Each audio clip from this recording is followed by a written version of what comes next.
There's a lot at stake for the travel industry in the wake of the government shutdown. Contessa Brewer is here to explain. In fact, U.S. Travel, which represents the travel industry, is keeping this kind of running tally on what the government shutdown costs the industry.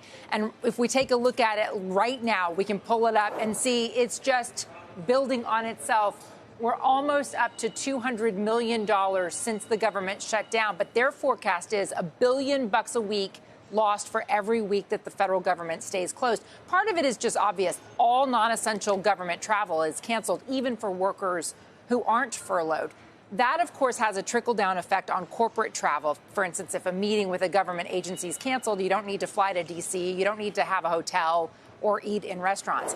And this is high season for some vacation rentals around national parks. Think about Shenandoah, Smoky Mountains, Zion among them. They have about 100% occupancy right now. Skift is warning that segment can take a hit along with restaurants, shops, and tour operators. And there's widespread confusion over what is open, what's closed. Yesterday, for instance, the Statue of Liberty was open, but the Visitor Center for Congress was closed. TSA and air traffic controllers are working. The passport offices are funded through fees, so they're open. Amtrak is still running for now. But the trepidation over travel may be the reason why 60% of those surveyed by Ipsos said they would cancel or avoid flights in a government shutdown.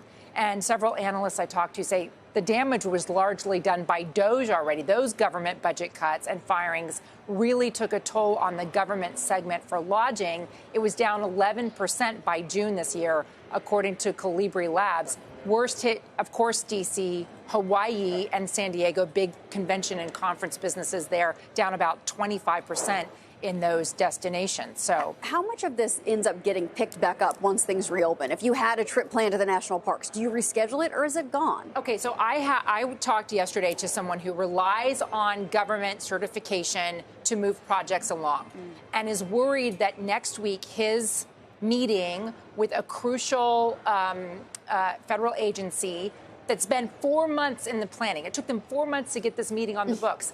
If it gets postponed and another 4 months from that, he says, it's really endangering the delivery for this project.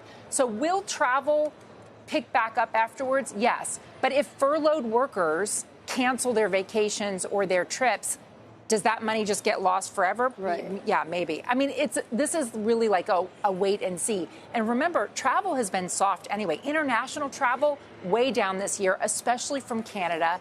So you have especially these independent hotels. 60% of hotels in this nation are small businesses, and they're waiting and watching with bated breath. I think your point about the confusion, too, is one well taken. I've heard from several people that are worried, saying, oh, I have plans to travel this weekend. I said, well, air traffic control, to your point, TSA, those are essential. They're going to continue to work. But then do you need to give yourself an extra hour because people stop or pull back? I mean, the longer it goes on, the more questions there are about, are you going to keep seeing even essential workers showing up if they're not getting paid? That's right. The sick call outs that we've seen during extended shutdowns. Good points.